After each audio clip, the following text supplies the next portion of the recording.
सांस को सांस बाकी नहीं है शायद, और सांस की ही सारी कवायद है हमारी। जी हाँ, बीती एक रात जो है वो इतनी भारत के इतिहास में सबसे काली रात गई है कि आज हम सुबह जब उठे हैं तो हमारे पास ये खबर आई है कि दुनिया का सबसे बिगेस्ट स्पाइक जो एक दिन का देखा गया है वो 3,14,000 का है, और वो हमारे ही देश का है। सुबह उठते ही जब सबसे पहली एक बुरी खबर ये भी आई कि सीताराम येचुरी के बेटे का देहांत हो गया सिर्फ कोविड की वजह से। तो कोविड का ऐसा जो माहौल फैला रखा है फिलहाल की ऑक्सीजन की कमी है, वेंटिलेटर्स की कमी है, यहाँ तक कि सोशल मीडिया पर बाढ़ आई हुई है इस तरह के मैसेजेस की। लोग गिड़गिड़ा रहे हैं, दरख्वास्त कर रहे हैं केंद्रीय सरकार से, स्टेट राज्य सरकार से कि हमें ऑक्सीजन चाहिए, हमें ऑक्सीजन का सिलेंडर चाहिए, हमें वेंटिलेटर चाहिए, जिसकी बहुत ज्यादा किल्लत जो है हमें देखने को मिल रही है। और बार बार जो है इन्फेक्शन फैल रहा है, यहाँ तक कि व्हाट्सएप पे जो पर्सनल जो ऑक्सीजन सप्लायर्स हैं उनके नंबर तक सर्कुलेट हो रहे हैं। और उसके अलावा भी जो है इतना सब कुछ सोशल मीडिया पे फैल रहा है, इतने वहम है, इतनी सारी दवाइयां हैं, रेमडेसिविर जो दवाई है उसको लेके जो है, रेमडेसिविर अगर मैं उसका प्रोनाउंसिएशन सही कर रही हूँ, तो उसको लेकर भी जो है कितनी किल्लत है। और यहाँ तक कि कल रात को ANI ने जो पब्लिश किया, उन्होंने ब्रॉडकास्ट किया डॉक्टर शेट्टी, डॉक्टर त्रेहान और डॉक्टर गुलेरिया का एक ब्रॉडकास्ट, जिसमें उन्होंने कहा कि रेमडेसिविर जो है वो एक रामबाण नहीं है, that's not a magic bullet that you just pop in and it's not a sorcery that you get, instantly you become healthy। तो उसकी भी लोगों ने जो है मार्केट में ब्लैक शुरू हो गई है और वो नहीं मिल रहा है, और ऑक्सीजन भी नहीं मिल रहा है। ऐसे में बहुत जरूरी है कि हमको सही नॉलेज मिले, सही सोर्स से मिले। और आज की ये जो लाइव सेशन है वो इसी से जुड़ा है कि कोविड री infection, ventilators and the rising demand of oxygen cylinders. लोग जो है oxygen cylinder for home use भी लेना चाह रहे हैं और उसकी पूरी लिस्ट व्हाट्सएप पे सर्कुलेट हो रही है। तो ये कितना सही है, दवाइयों को समझने की कोशिश करेंगे, और उसके लिए हमारे साथ आज बहुत ही खास मेहमान हैं। He is Professor GC Khilnani. He is Chairman PSRI Institute of Pulmonary Critical Care and Sleep Medicine. इनका 40 साल से भी ज्यादा का एक्सपीरियंस है, तजुर्बा है, और ये एम्स में भी जो है he had been professor in head department of pulmonary critical care and sleep medicine. तो इनसे जो है डॉक्टर साहब से जानने की कोशिश करेंगे कि जो वैक्सीनेशन का अपडेट है, इतनी लंबी जो एक फेरिस्त है वैक्सीन की, कि रशिया की स्पुतनिक वी है, या ऑक्सफोर्ड एस्ट्राजेनेका जो है, कोविशील्ड है, कोवैक्सीन है, फैबी फ्लू है, जिनमें से आधी तो मार्केट में है ही नहीं। खुद ना ले या कब ले, कैसे शुरुआत करें, जो प्रिकॉशन जो होती है, यानी कि कोविड से बचने के लिए वो कौन सी दवाई है, और कोविड हो जाए तो उसके बाद की कौन सी दवाई है, इस पर भी हम क्लैरिटी लेंगे। प्रोफेसर साहब बहुत बहुत शुक्रिया आपका हमें ज्वाइन करने के लिए। डॉक्टर साहब प्लीज हमारे व्यूअर्स को बताएं। हाँ, आप प्रश्न पूछे तो मैं उसका, या यू वांट मी टू? जी बिल्कुल। सबसे पहले शुरुआत करते हैं हम इसको लेकर कि ये जो इतनी लंबी लिस्ट है हमारे पास वैक्सीन्स की, अगर हम बात करते हैं कोविशील्ड की, कोवैक्सीन की, जो कि इंडिया की ही मैन्युफैक्चरिंग कंपनी है, भारत बायोटेक की है, रेमडेसिविर है हमारे पास, और इतनी सारी दवाइयों में से वैक्सीन्स, मतलब ये जो है कोविड से पहले वाली कौन सी है, और फैबी फ्लू अगर टैबलेट की बात करें तो क्या ये सारी वैक्सीन जो है ये प्रिकॉशनरी हैं, यानी कि कोविड से बचने के लिए है, कोविड होने से पहले लेनी है, या इनमें से कुछ ऐसी हैं जो कोविड के बाद लोगों को लेने की जरूरत है?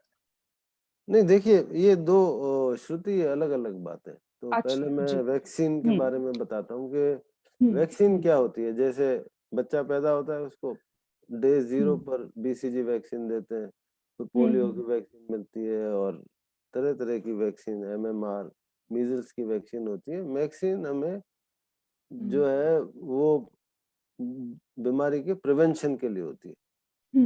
और जो ये प्रिवेंशन होता है, इसमें सब लोग जानते हैं कि एंटीबॉडीज बनती हैं। एंटीबॉडीज क्या होते हैं? प्रोटीन्स होते हैं, जो कि किसी इन्फेक्शन के जब होता है हमें, तो एंटीबॉडीज बनती हैं। वो एंटीबॉडीज अगर तैयार होती हैं ब्लड में, तो जैसे ही फिर से इन्फेक्शन होता है तो वो उसको इमीडिएटली उसको कम्बैट करते हैं। इसको ये भी कह सकते हैं कि आर्मी बिल्कुल जो है ना फ्रंट पे तैयार है, दुश्मन आएगा तो उसको एकदम मार तो देगा। यानी जो लोग इन सारी वैक्सीन को इकट्ठा करके स्टॉक रख लेना चाह रहे हैं। कई लोगों से ऐसी भी खबरें आई हैं हमें कि कई लोगों ने स्टॉक कर लिया है दवाइयों का, वो इस नहीं, पहले फियर में आप जी रहे हैं। मुझे तो इज इट मुझे इवन मुझे नेसेसरी? मुझे क्लैरिफाई जी करने दीजिए, जी, दिस बिल्कुल इज वेरी बिल्कुल। इंपॉर्टेंट।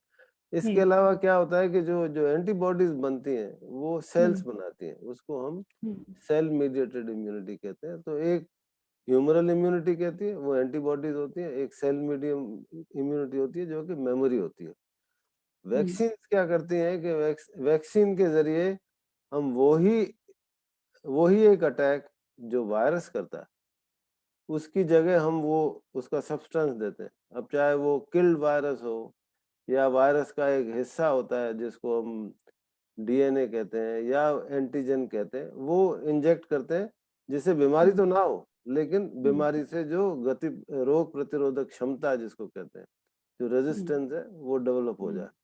तो हम्म इसको जब डेवलप किया जाता है वैक्सीन को, तो उसके टेस्ट किए जाते हैं। तो पहले हम्म एनिमल्स में टेस्ट करते हैं, फिर इंसानों में टेस्ट करते हैं। तो टेस्ट करके देखते हैं कि इनमें एंटीबॉडीज बनी कि नहीं बनी, जिसको हम हम्म इम्यूनोजेनिसिटी कहते हैं। उसके हम्म बाद ये वॉलंटियर्स में ये टेस्ट किया जाता है कि अगर 100 वॉलंटियर्स में वैक्सीन दी और 100 में हम्म नहीं दी और हम्म उनको 6 महीने तक या 3 महीने तक फॉलो अप किया गया, तो इसमें कितनों को कोरोना हुआ और कितनों को नहीं हुआ, उससे हम निकालते हैं कि एफिकेसी कितनी थी। तो हम्म ये अगर हम कोविशील्ड की बात करें, जो कि एस्ट्रा वैक्सीन है, जो भारत में 80-90% वही मिली है, तो उसकी हम्म जो इम्यूनोजेनिसिटी तो ज्यादा है, लेकिन जो एफिकेसी है वो हम्म करीब 70 से 90% है। इसका मतलब ये है कि अगर एज कंपेयर टू द जो जिनको वैक्सीन मिली है या नहीं मिली है, 70% ज्यादा चांसेस है कि जो वैक्सीन लगी है वो बच जाएगा उससे। लेकिन अच्छा। 30% फिर भी होते हैं कि उनको इन्फेक्शन होता है। लेकिन हम्म ये जो इम्पोर्टेंट है, जो आपके माध्यम से मैं बताना चाहता हूँ कि हम्म जो सीरियस बीमारी है उसकी हम्म जो प्रोटेक्शन है वो ऑलमोस्ट 100% है। अगर आपको वैक्सीन लग भी गई और आपको हम्म अगर इन्फेक्शन हो भी गया, तो आप हम्म आईसीयू में नहीं पहुंचेंगे, आपको डेथ के चांसेस नहीं होंगे। तो इसलिए मेरे हिसाब से जो मेरा जो थिंकिंग है कि इसकी वैक्स जो एफिकेसी है, एज फार एज बचाव की बात है, जान बचाने की बात करें, तो ऑलमोस्ट 100% है। तो जो ये कोविशील्ड वैक्सीन होती है या एक्स्ट्रा वैक्सीन होती है, ये एडिनो वायरस एक वेक्टर होता है, उसके जरिए दी जाती है। जो कोवैक्सीन है जो इंडिया में बनी हुई है भारत बायोटेक से, वो किल्ड वैक्सीन है, मतलब वायरस मरा हुआ होता है, वो रेप्लिकेट नहीं कर जी सकता, वो बीमारी नहीं कर सकता। वो इसलिए बता रहा हूँ, कुछ लोगों को जी वैक्सीन के बाद बुखार हो रहा है या फिर हाँ कोरोना हाँ इन्फेक्शन ही हो जाता है, जो हम्म तो वो सोचते हैं कि क्या ये वैक्सीन से हुआ। नहीं, ये वैक्सीन से नहीं हम्म हुआ, कोइंसिडेंस है। इसके अलावा जो दूसरी वैक्सीन है, स्पुतनिक वैक्सीन है जो भारत में अब अप्रूव हो गई है। अमेरिका हम्म में जो वैक्सीन बनी है वो मॉडर्ना और फाइजर वैक्सीन है, उनकी टेक्नोलॉजी दूसरी है, वो एमआरएनए बेस्ड टेक्नोलॉजी है। उसकी हम्म एफिकेसी 94-95% है। जॉनसन वैक्सीन भी बनी थी, वो फिलहाल बैन हो गई है, वो सिंगल डोज वैक्सीन है। उसके अलावा जो हम्म डेवलपमेंट हो रही है कि अब वैक्सीन जैसे पोलियो तो ओरल ही देते हैं, मतलब पिला हाँ देते हैं हाँ इंजेक्शन, हाँ हाँ तो नेजल स्प्रे मतलब नाक में बूंद डाल दी और वैक्सीनेशन हो गया। जी इस जी पर जी जी। भी रिसर्च चल रही है और वो भी शायद समय के साथ जायडस कैडिला तो की बहुत शायद तरह। जाए को भी जी हाँ, देते हैं। जी हाँ। तो बहुत तरह की वैक्सीन है। और दूसरा हम्म ये प्रश्न भी आता है कि वैक्सीन से हमें कितने महीनों तक प्रोटेक्शन मिलेगा, कितने सालों तक प्रोटेक्शन हाँ, मिलेगा। ये ये सबसे इम्पोर्टेंट सवाल है। ये इम्पोर्टेंट सवाल है। तो क्योंकि नॉर्मल जो वैक्सीन बनती है ना, उसमें हम्म 8 से 10 साल लगते हैं, क्योंकि ओह, पूरी रिसर्च होती है उसके ऊपर, पूरा उसका फॉलोअप होता है, क्योंकि ये पेंडेमिक सिचुएशन थी और इतनी डेथ्स हो रही थी। तो ये सारे जो अप्रूवल मिला है, this is called emergency use authorisation, मतलब इसका प्रॉपर लॉन्ग टर्म फॉलोअप हमारे पास नहीं है। तो हमें जो हम्म वैक्सीनेशन से पता है कि तकरीबन तकरीबन 6 महीने तक तो प्रोटेक्शन मिलता है, उसके हम्म बियॉन्ड अभी इस पे रिसर्च नहीं हुई है। बस इससे हम्म। ज्यादा वैक्सीन पे आई थिंक ये काफी है। और कोई प्रश्न होगा तो मैं उसका और जवाब। हाँ बिल्कुल, तो एक मैं आपसे और क्वेश्चन क्लैरिफाई करना चाहूंगी। ये तो प्रिवेंशन की बात हमने कर ली कि हम ये वैक्सीन लगाते हैं तो चांसेस बढ़ जाते हैं कि हमें शायद ना हो, और अगर हो गया तो आईसीयू पर जाने की नौबत नहीं जी, आएगी। माइल्ड जब हो, इन्फेक्शन। जी जी, माइल्ड इन्फेक्शन होगा। तो मैं आपसे ये कंफ्यूजन भी क्लैरिफाई करना चाहती हूँ, जब किसी को हो जाता है तो भी क्या इन्हीं वैक्सीन में से डॉक्टर प्रिस्क्राइब करते हैं, या वो कोई और नहीं मेडिसिन होती हैं जो दी नहीं जाती हैं? जो नहीं सुनिए, ये वैक्सीन बचाव के लिए होती है, ट्रीटमेंट के जी। लिए और दवाइयाँ होती हैं जिसमें आपने रेमडेसिविर का नाम लिया, हाँ, हाँ, हाँ, कॉर्टिकोस्टेरॉइड्स होते हैं, हाँ। आइवरमेक्टिन होती है, जी, एचसीक्यू बहुत जी, बड़ी जी। कंट्रोवर्सी में हाँ, शुरू में हाँ, आया पिछले था, साल बहुत समय, इनफैक्ट बहुत हाँ, हम पिछले ढूँढ साल रहे थे कि ये सबसे एचसीक्यू एचसीक्यू सब हाँ, लोग स्टॉक कर रहे हाँ, थे, रेमडेसिविर हाँ, की अभी स्टॉक कर रहे थे।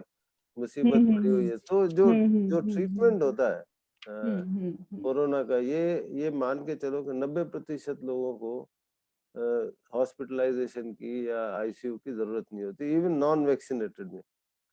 तो ओके। उनको घर पे ही इलाज किया जा सकता है। लेकिन सबसे इम्पोर्टेंट जो होता है, ये जो कैरेक्टरिस्टिक इस कोरोना का है कि ये हुँ। निमोनिया करता है। हाँ, और हाँ। निमोनिया में गला खराब होता है, खांसी होती है, बुखार होता है, बदन में दर्द होता है। ये तो साधारण वायरल बुखार के जो है ना लक्षण होते हैं। लेकिन सिम्पटम्स इसकी होते हैं। खासियत ये होती है कि ये निमोनिया करता है और साथ में ऑक्सीजन कम कर देता है। अब हुँ। ऑक्सीजन जब कम हो जाती है तो नॉर्मली अगर मैं अपनी नाक बंद कर लूं और ऑक्सीजन कम हो जाए मेरे शरीर में, तो मुझे ब्रेथलेसनेस होगी, मेरी सांस हुँ, फूलेगी, and I will hmm, gasp for breath. ये हर बीमारी में होता है, अस्थमा में भी हुँ, होता है और कई हुँ, उसमें भी होता है। हुँ, लेकिन ये कुछ अजीब सी बीमारी है जिसमें कि जिसको हम कहते हैं हैप्पी हाइपोक्सिया।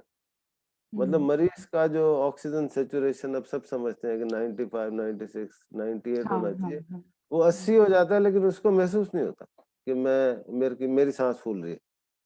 ये हुँ, ये एक बहुत बड़ा एक कारण है जिस वजह से इनिशियल डेथ्स हुई थी। इटली में भी हुँ, डेथ्स हुई है, वहीं से ये टर्म हैप्पी हाइपोक्सिया आया। इसलिए हुँ। आप जान समझते हैं कि देखते हैं कि जिसको भी कोरोना होता है सबसे पहले वो ऑक्सीजन की प्रोब खरीद के लाता है और जी, अपना जी, ऑक्सीजन दिन में 2-3 बार देखता है, क्योंकि पता ही नहीं जी। चलता कि ऑक्सीजन कम हो गई। तो ये जो दूस ऑक्सीजन फॉर होम यूज है, अभी बहुत सर्कुलेट हो रहा है व्हाट्सएप पे और सोशल मीडिया पे, कि लोग लिस्ट हैं एक सर्कुलेट कर रहे हैं कि आप ऑक्सीजन फॉर होम यूज ले सकते हैं। तो क्या ये भी एक ट्रीटमेंट का हिस्सा होता है कि जी डॉक्टर्स हाँ। रिकमेंड कर रहे हैं कि आप घर पे ऑक्सीजन ले सकते हैं, और कैसे इसका क्या प्रोसेस है, कितना वैलिड है? नहीं, इसमें सिचुएशन ये है कि आपको पता है बेड्स खत्म है दिल्ली में। बेड्स जी। बिल्कुल, एक भी बेड कहीं भी नहीं मिलता, आप सारी रात घूमते रहो पेशेंट तो। हम्म, अब अब चॉइस क्या है? तो मैं आपको जो हम्म, ट्रीटमेंट के बारे में बताना चाहता था कि हम्म, तो इस वजह से oxygen supplementation is the mainstay of treatment. हम्म, जो उसके अलावा जो एंटीवायरल, अब जैसे बैक्टीरिया इन्फेक्शन होता है तो आप एंटीबायोटिक देते हो, टीबी इन्फेक्शन होता है तो हम्म, एंटी टीबी ड्रग्स देते हो। एंटीवायरल ड्रग कोरोना के लिए हमारे पास इफेक्टिव ड्रग्स नहीं है। जितनी भी ओरल ड्रग्स हैं जो टेबलेट फॉर्म में हैं, उनकी एफिकेसी अभी एस्टेब्लिश नहीं है। रेमडेसिविर के बारे में मैं आपको बताना चाहता हूँ कि जी, रेमडेसिविर जी। एक एंटीवायरल ड्रग है जो कोरोना इन्फेक्शन में कारगर पाई गई है, लेकिन वो only remdesivir is not life saver. अभी भी जो भी रिसर्च इस पे हुई है, रेमडेसिविर से जो हॉस्पिटल का जो इम्प्रूवमेंट टाइम है वो बढ़ जाता है, मोर्टेलिटी सिग्निफिकेंटली उससे बढ़ती नहीं है। और दूसरा ये कि हर आदमी को रेमडेसिविर नहीं दिया जाता। जिसको जी, जी। निमोनिया के साथ ऑक्सीजन कम होता है, जिसको हाँ। हॉस्पिटलाइजेशन और आईसीयू की जरूरत होती है, उसको रेमडेसिविर दिया जाता है। और रेमडेसिविर के ओवर यूज की वजह से भी और सर्च की वजह से भी और स्टॉकिंग करने की वजह से भारत में ये शॉर्टेज हुई है। तीसरा जो मेन जो दवाई जो के कोरोना के इलाज में बिल्कुल प्रूवन बेनिफिट जिसको कहते हैं ना, एविडेंस बेस्ड बेनिफिट, वो है कॉर्टिकोस्टेरॉइड। आपने सुना होगा, मेड्रॉल टैबलेट होती है या सॉलिमेड्रॉल इंजेक्शन होते हैं या वाइसोलॉन होती है, बेटनिलॉन होती है, डेक्सोना होती है। इस तरह की दवाइयाँ जो होती हैं, ये दवाइयाँ जो है वो इस कोरोना के इलाज में कारगर होती हैं। लेकिन इसमें भी ये है कि ये डबल एजेड स्वॉर्ड होती है। इसका मतलब ये नहीं है कि हर व्यक्ति को ये वो ले डेक्साना लेना मिलना चाहिए। चाहिए। अगर किसी को ऑक्सीजन कम हो रहा है या उसको काफी निमोनिया है और उसके जो ब्लड मार्कर होते हैं जैसे सीआरपी और सी रिएक्टिव प्रोटीन और डी डाइमर बढ़े हुए हैं, तो फिर इसमें जो है ना कॉर्टिकोस्टेरॉइड दिया जाए। सकते हैं, और समय पर कॉर्टिकोस्टेरॉइड देने से जान का बचाव होता है। ये रिकवरी ट्रायल सबसे पहले इंग्लैंड में हुई थी, जिससे ये प्रूव होता है। तीसरा जो ट्रीटमेंट होता है, मैं बस 2 मिनट भी नहीं लूंगा। हाँ, बिल्कुल बिल्कुल बिल्कुल। तीसरा जो ट्रीटमेंट का ऐसा होता है, वो होता है एंटीकोएगुलेशन, जिसको ब्लड थिनर भी कहते हैं। पर ब्लड थिनर वो नहीं जो लोग हार्ट वाले लेते हैं, एस्पिरिन वगैरह, वो नहीं। जी ये हेपेरिन होती है, क्योंकि ये इसकी जो पैथोलॉजी होती है कोरोना इन्फेक्शन की, ये प्रो कोएगुलेट प्रो थ्रोम्बोटिक होती है। इसमें क्लॉटिंग्स होती हैं खूब सारी, छोटे छोटे छोटे क्लॉटिंग होती हैं, जिस वजह से चाहे वो ब्रेन में क्लॉटिंग हो, चाहे हार्ट में क्लॉटिंग हो, सारे शरीर में। तो इसके लिए उनको प्रिवेंटिव एंटी कोएगुलेंट मतलब हेपेरिन दिया जाता है। वो हॉस्पिटल सेटिंग में भी दिया जाता है, उसकी टेबलेट्स भी होती हैं। तो समराइज अगर मैं करूं, तो जो कोरोना के ट्रीटमेंट में सबसे पहले पहचानना, दूसरा ये है कि ऑक्सीजन, तीसरा role of remdesivir in judicious use, corticosteroids और ब्लड थिनर्स जो हेपेरिन है, ये मेन स्टे है ट्रीटमेंट का। और ऑक्सीजन की जहां तक बात करें, जो आपने प्रश्न पूछा कि अगर आपको हॉस्पिटल में एडमिशन नहीं मिल रहा किसी वजह से, और आपको घर में ही रखना पड़ रहा है, तो फिर ऑक्सीजन देना चाहिए। और उसमें जो सैचुरेशन की जो मात्रा जो आप प्रोब में देखते हो, 92-96% के बीच में मेंटेन, आप आधा लीटर दें, 1 लीटर दें, 3 लीटर दें, उससे 92 के अगर ऊपर आप मेंटेन कर रहे हो, तो you are in the safe zone. Thank you. यही आपने क्या कहते हैं हमारे सवाल का इसी अपनी बातों में जवाब दिया कि अगर एक पेशेंट रहे जिनको सुबह कुछ महसूस हुआ और हॉस्पिटल ना पहुंच पाने की वजह से शाम तक ही उनकी डेथ हो गई, और वो भी सिर्फ इसलिए कि ऑक्सीजन की कमी रही, तो ये अपने आप, अगर मैं एक लेमैन हूँ, मुझे इस बारे में कोई जानकारी नहीं है, मैं नहीं जानती कि अभी मेरी कलीग हैं, उनको ये शक है कि उनको कोविड हो सकता है, और वो तमाम अस्पतालों में जो है कोशिश कर रही हैं कि उनका टेस्ट हो जाए, और टेस्ट भी नहीं हो पा रहा। मतलब ये जो है फिलहाल हालत है कि टेस्ट के लिए बुकिंग्स क्लोज्ड हैं, वो नहीं मिल पा रही हैं या टाइमली नहीं हो पा रहा है। तो ऐसे केस में एक पेशेंट टाइम बाय कैसे कर सकता है? क्या कोई दवाई है जो उसकी सांस को जो है स्टेबल कर सकती है? क्योंकि जिसको कुछ भी नहीं पता, अगर मैं कहूँ कि मुझे नहीं पता मुझे ऑक्सीजन कहाँ से मिलती है या वो मुझे कैसे लगानी है, तो मैं कैसे पता करूं? मतलब मैं कहाँ जाऊं? या आप कोई ऐसा सजेशन देना चाहें, कुछ एडवाइस करना चाहें कि ऐसे हाँ, केस में कि इंसान थोड़ा टाइम बाय कर सके, till the time he reaches to the doctor, till the time he reaches to the hospital. Shruti, आपने बहुत ये अच्छा सवाल पूछा है। ये इससे बिगनिंग होनी चाहिए थी हमारी। तो जी।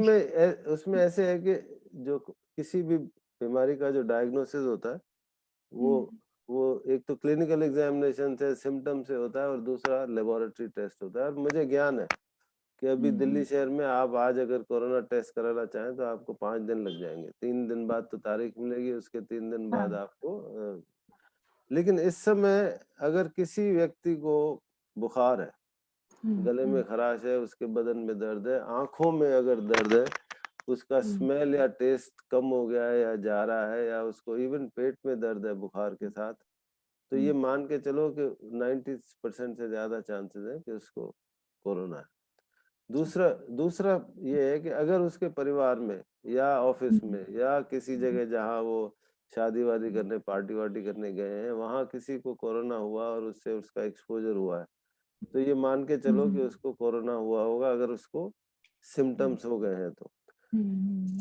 मैं जो अब प्रैक्टिस कर रहा हूँ, सपोज 6 सदस्यों का परिवार है और एक को पॉजिटिव आ गया है, और बाकी 5 को अगर बुखार है, जो भी सिम्टम है, मैं इंसिस्ट नहीं करता कि आप जब तक रिजल्ट नहीं आएगा तब तक मैं इलाज नहीं करूंगा। बिल्कुल, मैं अपना जजमेंट यूज करके उनका मैं ट्रीटमेंट स्टार्ट कर रहा हूँ। लेकिन इम्पोर्टेंट बात यह है कि अगर आपकी सांस फूल रही है चलने फिरने से, या आपकी छाती में कोई तनाव हो रहा है, या आपका शरीर नीला पड़ रहा है, या आपके पास ऑक्सीजन प्रोब है जो 94% से नीचे दिखा रही है, ये खतरे के आसार है। और उसमें सबसे इम्पोर्टेंट चीज है कि ऑक्सीजनेशन, जो डेथ होती है वो ऑक्सीजन की कमी से होती है।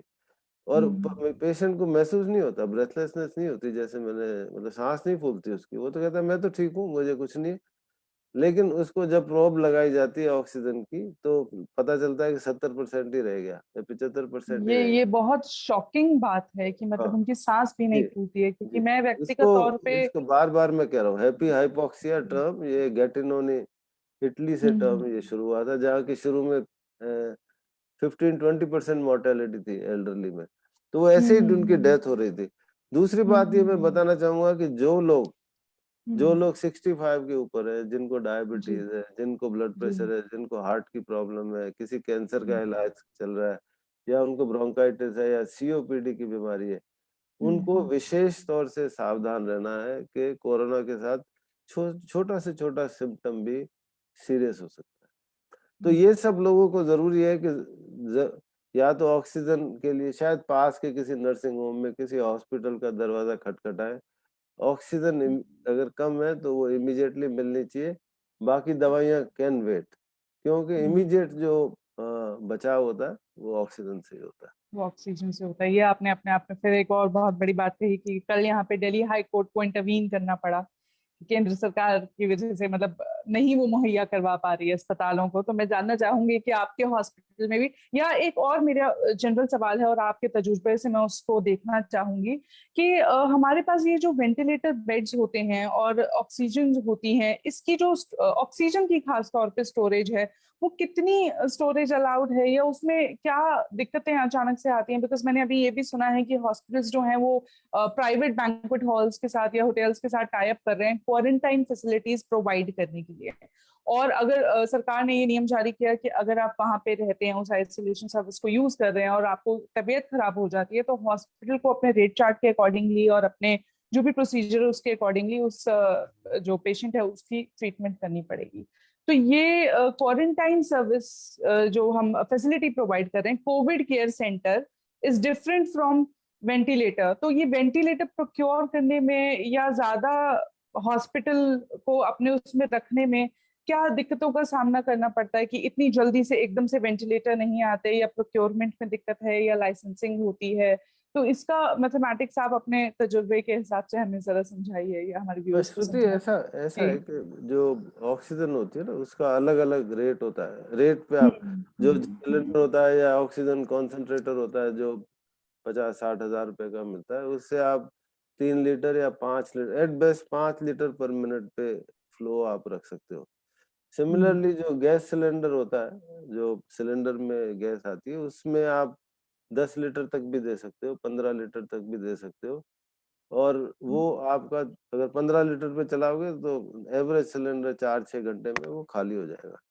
लेकिन जो पंद्रह आईसीयू, लीटर का 15 लीटर का आप कह रहे हैं कि सिलेंडर अगर हम चलाएं तो वो 4 से 6 घंटे में खाली हो अगर जाता है? 15 लीटर पे जी ऑक्सीजन चलाएंगे तो, जी, अगर वो अच्छा 1 लीटर अच्छा, पे चलाएंगे चलाएंगे तो तो वो हाँ 24 घंटे भी चलेगा। हाँ, लेकिन ठीक 2 दिन से ज्यादा वो नहीं चलता, नहीं ये चलता। नहीं चलता है। अच्छा। लेकिन जो आईसीयू में ऑक्सीजन होती है वो हाई प्रेशर ऑक्सीजन होती है, उस पे हम्म 45 लीटर पर मिनट और 60 लीटर पर मिनट पे भी उससे वेंटिलेटर चलाए जाते हैं। तो मैं जो आपको हम्म बताना चाहता हूँ कि जो जैसे बैंक्वेट हॉल को जब कन्वर्ट करते हैं क्वारंटाइन सेंटर में या ट्रीटमेंट सेंटर में, वहाँ भी ऑक्सीजन की सुविधा मुहैया कराई जाती है, लेकिन वहाँ पर वेंटिलेटर नहीं लग सकते। वहाँ पर हम्म ये होता है कि आप एक ऑक्सीजन की सुविधा करें और मॉनिटरिंग की सुविधा करें ऑक्सीजन की। हम्म फिर जो हम्म पेशेंट ज़्यादा बीमार हो गया तो उसको फिर ऐसी जगह शिफ्ट कर सकते हैं, तो वो पेशेंट तो कम होते हैं। जो जो हम्म इनिशियल डेटा चाइना हम्म से आया था जब ये स्टडी शुरू हुई थी, तो हम्म, 100 में से 5 को ही आईसीयू की ज़रूरत पड़ती, 5 को जी भी नहीं, 2.3% टू बी जी। Precise. 2.3% of the patient with corona require ICU care, अब out of which 1.3% would require ventilator care। बाकी जो 90% है उनको आप बस एक बिस्तर, एक ऑक्सीजन की सप्लाई लो लेवल पे और एक ऑक्सीजन मॉनिटरिंग हो तो उनकी जान बच जाएगी। तो सर टू ये सब अगर हम करें, जी बॉटम लाइन है कि हम्म, कुछ भी कर लो, देयर इज अ जी defined death rate in corona. हम्म डेथ्स तो होती है, आज अमेरिका में भी हो रही है, इंग्लैंड में भी हो रही है, विकसित देशों में भी हो रही है, हमारे यहाँ भी हो रही है। पहले 3 to 4% होती थी, अब 1.5% है, जहाँ 0.3% भी डेथ रेट है। डिपेंड करता है कितनी आपकी टेस्टिंग है और क्या लेवल ऑफ सर्विसेज है। लेकिन कोई किसी की भी मौत ऑक्सीजन की कमी से या सुविधाओं की कमी से नहीं होनी चाहिए। ये और बिल्कुल सही बात आपने कही। रेमडेसिविर की कमी से कोई नहीं मरेगा, ये भी मान के चलो। चलें, ऑक्सीजन ये वाकई में बहुत बड़ी आपने कहा है कि रेमडेसिविर की कमी से नहीं मरेंगे आप, उसमें बहुत रेयर चांसेस हो सकते हैं, या फिर है कि हाँ, नहीं, बिल्कुल ही नहीं हम कह मैं ये सकते हैं नहीं कि कहता, मैं कमी खुद से। हाँ रेमडेसिविर यूज करता हाँ हूँ, लेकिन हाँ किसी हाँ को रेमडेसिविर एक दिन लेट मिली है तो ये ना सोचे हाँ कि उस वजह से उसकी जान हाँ, चली लेकिन जाएगी। ऑक्सीजन हाँ, सबसे अगर ज्यादा अगर जरूरी है। ऑक्सीजन नहीं मिली और स्टेरॉइड समय पे नहीं मिले तो हाँ उस पे जान जा सकती हाँ हाँ, तो यानी कि सेल्फ, जो लोग अपना सेल्फ ट्रीटमेंट करते हैं, पहले तो उसे साइड में रखें, क्योंकि मैंने देखा लोग घर में टैबी फ्लू के पत्ते स्टॉक कर रहे हैं कि अगर इन केस कुछ होता है तो ये जो अगर इन केस है, शायद इसकी वजह से जिनको हो रहा है उनको वो इलाज मुहैया नहीं हो पा रहा है। इसके साथ चलते चलते डॉक्टर साहब, मैं आपसे एक सवाल और पूछना चाहूंगी कि पिछले साल जो वेव आई थी, तब हमें ये अंदाजा था कि इसका एक सेकंड जो वेव है वो जरूर आएगी, लेकिन वो इतनी ताकत के साथ आएगी, डबल म्यूटेंट वायरस जिसको कह रहे हैं, जो स्ट्रेन है, ये सबसे ज्यादा खतरनाक है और ये यूके से आया है। तो क्या ये हमने एंटिसिपेट किया था? क्या डॉक्टर फ्रेटर्निटी इसका कुछ अंदाजा रख पाई थी ऐसे होगा? और अगर ऐसा है तो आपको क्या लगता है, ये कितना टाइम इसमें लग सकता है इसको जाने में, और क्या इसकी थर्ड वेव भी आ सकती है? बहुत सारे सवाल एक साथ आपने पूछ लिए। मैं कोशिश जी करूंगा इनका जवाब देने की। जी देखिए, जी। ऐसा है कि ये हम्म जो कोरोना इन्फेक्शन है, ये आरएनए वायरस होता है, राइबो हम्म न्यूक्लिक एसिड। ये नोटोरियस होता है कि इसकी हम्म म्यूटेशन चलती रहती है, कुछ म्यूटेशन हम्म, आगे चलती है, कुछ मर जाती है। तो म्यूटेशन होना तो नेचुरल है, जैसे फ्लू होता है, इन्फ्लुएंजा वायरस जी आपने जी सुना जी होगा जी कि हर साल जी उसका वैक्सीन लगाते हैं, जी जी। इसलिए कि उसमें भी म्यूटेंट्स होती रहती हैं। हर 6 महीने नॉर्दर्न हेमिस्फीयर, सदर्न हेमिस्फीयर की अलग वैक्सीन बनती है और फिर हर जिसको भी एलिजिबल को हर साल लगाते हैं। इसी तरह से हम्म कोरोना वायरस के भी म्यूटेशंस तो होते रहते हैं, और म्यूटेशन तो ना हो ये तो हो नहीं सकता। लेकिन हम्म कौन सा म्यूटेंट कितना खतरनाक होगा ये कोई नहीं बता सकता। तो एक यूके म्यूटेंट है, एक ब्राजील का है, एक साउथ अफ्रीका का है, कैलिफोर्निया का अलग म्यूटेंट है, तो कई तरह के म्यूटेंट्स हैं। अब ये म्यूटेंट्स की इम्पोर्टेंस ये है कि ये किस तरह की बीमारी करते हैं, कम सीवियर करते हैं या इनकी कंटेजियसनेस ज्यादा है। तो ये हम्म सब बातें इनिशियली किसी को नहीं पता होती। जो हम्म आपने प्रश्न पूछा है कि भारत में सेकंड वेव आनी ही थी, जो मेरी ये हम्म धारणा मान्यता है, जो मैं बहुत टेलीविजन पे भी मैंने बोला था कि we are sitting on a time bomb. तो हम्म टाइम बम इसलिए है कि दिल्ली की बात करें तो जनवरी में ऐसा समय आया था कि दिल्ली के लोगों को लगा कि कोरोना खत्म हो गया अब जी तो जी, अपने वो ऐसा लगा था, हाँ, जो भी स्कूल्स खुलने गैदरिंग, वाले थे। स्कूल तो खैर भले खोले, लेकिन जो जी गैदरिंग, शादियां, पार्टियां, मीटिंग्स, हम्म, ट्रैवल, टूरिज्म। सब शुरू और हो गया था। मेरा व्यक्तिगत ज्ञान है, क्योंकि मैं बहुत पेशेंट देखता हूँ, जी तीन जी। चीजों में कोरोना बहुत फैला है। हम्म अब ये हम्म, इसमें डेटा नहीं है, पर मैं क्योंकि पेशेंट देखता हूँ, एक तो जी जी जी शादियों में, बिल्कुल। जी। दूसरा प्राइवेट पार्टीज में, और तीसरा हम्म ट्रैवल में। जितने भी हम्म पेशेंट आते हैं मैं ये 3 सवाल पूछता हूँ और अक्सर बताते हैं कि अच्छा मैं तो अभी घूम के आया अंडमान निकोबार, अभी गोवा घूम के आया, या वो खुद ही बता देते हैं। तो एक हम्म ये वजह थी कि जो जनवरी के बाद जो एकदम सर्ज आया, इसलिए कि लोग मस्त हो गए, वो उन्होंने मास्क पहनना छोड़ दिया, आपस में मिलने हम्म, लगे, खाना खाना, इससे सोशल, ये नॉर्मल है, थक गए थे लोग कोरोना थक गए थे। बिहेवियर को लेकर।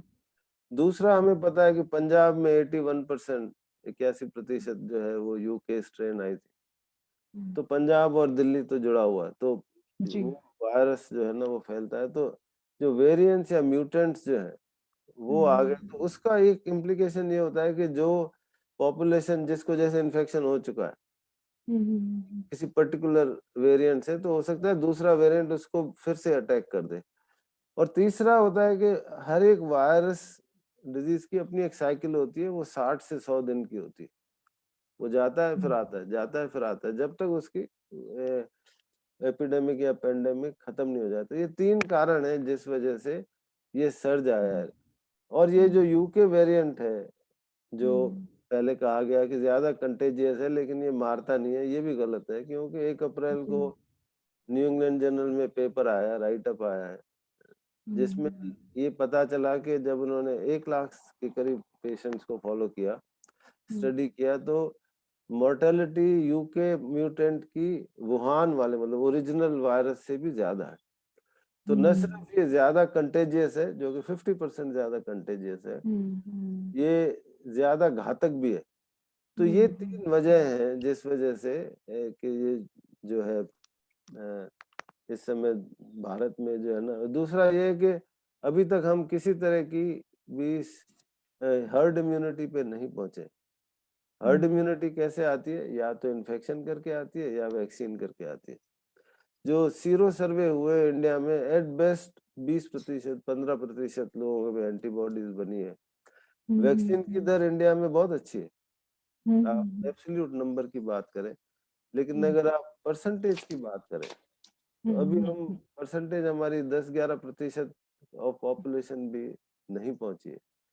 तो ये सब कारण है कि मैं ये क्यों बता रहा हूँ आपको, जी जी। मैं ये इसलिए बता रहा हूँ कि हम्म, जो ट्रांसमिशन है, हम्म, जिसको हम सोशल वैक्सीन कह लें या जो भी कह लो, उसके 3 कारण, 3 चीजें हम बताते हैं कि भाई एक तो फोमाइड से होता है, सोशल डिस्टेंसिंग होता है और मास्क, 3 प्रिवेंशन की स्ट्रेटजीज होती हैं। लेकिन समय के साथ और रिसर्च के साथ ये पता लगा कि जो एयरबॉर्न ट्रांसमिशन और ड्रॉपलेट ट्रांसमिशन है, वो मेन ट्रांसमिशन का कारण है। इसलिए आपको अगर एम्फेसाइज करना है तो अपने मास्क पे एम्फेसाइज करें। अगर मास्क को आप प्रॉपरली यूज करेंगे, टाई करेंगे और हमेशा पहने रहेंगे, तो आपका काफी हद तक बचाव हो जाएगा। और जो फोमाइट्स है, जो नॉन लिविंग, जैसे टीवी है या लैपटॉप है या टेबल है, उससे ट्रांसमिशन रिलेटिवली कम होता है। यानी तो कि अगर सरफेस को छूने से किसी सरफेस से हम कोरोना एक्वायर करें, इसके चांसेस अलग है, चांसेस, मतलब बहुत हाँ, कम जो है, जो बहुत कम कम इन है। Comparison to. जो हाँ हम करते थे ना, जैसे हॉस्पिटल से आते थे, मैं जी जैसे आऊंगा तो अपना वॉच और बेल्ट और जी मोबाइल और जी इन जी। सबको, कपड़े बिल्कुल जो है ना, वो अभी भी करता हूँ मैं। लेकिन हम्म, जो मेन ट्रांसमिशन है वो एयरबॉर्न है। और उसमें एक और बात मैं आपके माध्यम से कहना चाहूंगा कि जी जी जी। आप अपने ऑफिस में बैठे और आपके हम्म, पास कोई मिलने आया, आधा घंटा उसने बात करी, तो वो चले हम्म, गए हजरत वहां से उठ के। जैसे ही वो गए, आपने मास्क उतार दिया कि भाई अब तो मैं अकेला हूँ। हाँ ये लेकिन हम भी करते हैं। आप जरूर करते होंगे। हाँ, तो तो ये लेकिन लेकिन अगर उस हजरत को कोरोना रहा और उसने आपके हम्म, ऑफिस में कोरोना छोड़ दिया, तो वो हम्म, 3 से 16 घंटे तक जिंदा रहता है हवा में। ये वैज्ञानिक प्रमाण है, ये मैं अपने मन से नहीं बोल रहा। तो मैं ये इसलिए बता रहा हूँ कि अगर आप एयर कंडीशन रूम में रहते हैं या एयर कंडीशन हम्म, एनवायरनमेंट में रहते हैं, आपको आजकल हम्म, सारे ऑफिस एयर कंडीशन जी जी जी है ना, तो जी आप जी बिल्कुल। आप एक तो हमेशा मास्क पहना रखें, चाहे आप अकेले हो। दूसरा ये, कम हम्म, से कम लोगों को अपने ऑफिस में बुलाएं।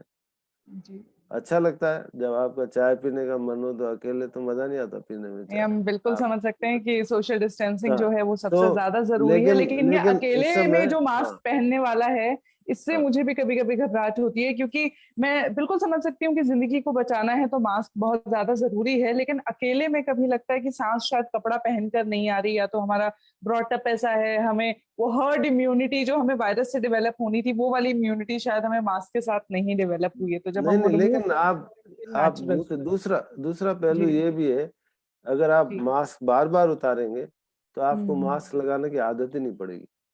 हम जब हम्म। हॉस्पिटल में होते हैं, इंटेंसली काम कर रहे होते हैं, कुछ प्रोसीजर कर रहे होते हैं, हमें पता भी नहीं लगता कि मास्क लगा हुआ है। जैसे ही खास तौर पे कमरे वो में आते हैं, सर्जिकल मास्क जो हाँ, हल्का होता नहीं है। नहीं नहीं, हम तो N95 डबल मास्क पहनते हैं जी जब कमरे अच्छा। में बैठते हैं। जब कमरे में हम्म, अकेले बैठते हैं, जब रिलैक्स होते हैं, तो मन हम्म, करता है कि मास्क को नीचा कर दें, हम आराम से सांस लेना। सांस तो घुटती है, सच बात है, हम्म, सांस घुटती हम्म, है मास्क लगाने से, लेकिन चारा क्या है? हाँ चारा नहीं है चलिए। हमारे पास। चारा है कि हम्म, फिलहाल जब तक ये पेंडेमिक है, क्योंकि ये जानलेवा पेंडेमिक है, आपको हुआ तो मान के चलो आपके परिवार में सबको हो जाएगा। तो इसलिए हम्म, उसको लगा के रखें और लगा ही रखें, उसको आदत बना लें फिलहाल। और ये भी आपको लगता है कि इसका तीसरा वेव भी आ सकता है, या ये वेव कितना लंबा चल सकता है?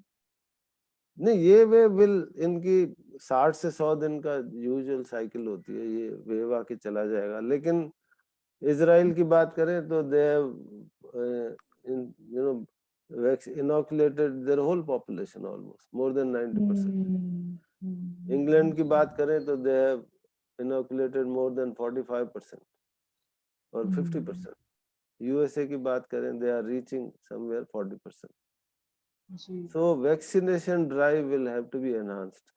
और भारत सरकार ने इसमें बहुत कदम उठाए हैं। They are bringing in private partner, they are bringing in other vaccine, so that absolutely, open हो जाए। एब्सोल्युटली। और ये भी कर दिया कि 1 मई से 18 साल से बड़े जी। जितने भी एडल्ट्स हैं सबको, हाँ, तो हाँ। मैं सोचता हूँ कि वैक्सीनेशन ड्राइव विल, जब वैक्सीनेशन 70% लोगों में हो जाएगा तब हम उम्मीद कर सकते हैं कि ये ट्रांसमिशन जब बंद हो जाएगा तभी इससे छुटकारा मिलेगा।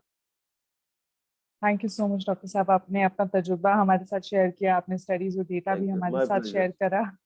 आपने सबको ये बताया कि जब अगर उनको ऐसा लग रहा है कि सिम्टम्स हो, तो सबसे पहले जो सबसे जरूरी चीज है वो ऑक्सीजन है, और दवाइयाँ, वैक्सीनेशन तो फिर भी एक दिन शायद डिले करी जा सकती है। उसके अलावा आपने ये भी बताया कि सिर्फ 60 से 100 दिन का वायरस का साइकिल होता है, तो हम ये माने कि अभी आने वाले 2 महीने कम से कम बहुत सख्ती से हमें जो है वो सोशल बिल्कुल। डिस्टेंसिंग का या वर्क फ्रॉम होम का पालन करना चाहिए। और उसके अलावा ये, इसका मतलब ये मुमकिन है कि एक थर्ड वेव भी अगले साल आ सकती है, या थोड़ा टाइम रुक के फिर आ सकती है, क्योंकि पिछला 1 साल था हमारे पास जब हमें लगा कि ये जाने वाला है, लेकिन वो गया नहीं। इनफैक्ट वो डबल पोटेंसी के साथ वापस आया। तो जी। हमें जरूरत है उसके लिए भी बहुत ज्यादा प्रिपेयर रहने की। मास्क पहनने की आपने बताया कि बहुत ज्यादा जरूरत है, क्योंकि चारा नहीं है, वो एयरबॉर्न या ड्रॉपलेट की वजह से ज्यादा फैलता है, वनस्पत किसी सरफेस को छूने की वजह से। हालांकि वहां पे भी जो है हमें एहतियात बरतने की जरूरत है। और आपने जो है वैक्सीन के अराउंड भी जो है बहुत सारी मिथ और जो गलत फहमियां हैं वो हमारी दूर करी। उसके लिए बहुत बहुत धन्यवाद। Thank you so much doctor साहब हमसे जुड़ने के लिए। Thank you. नमस्ते।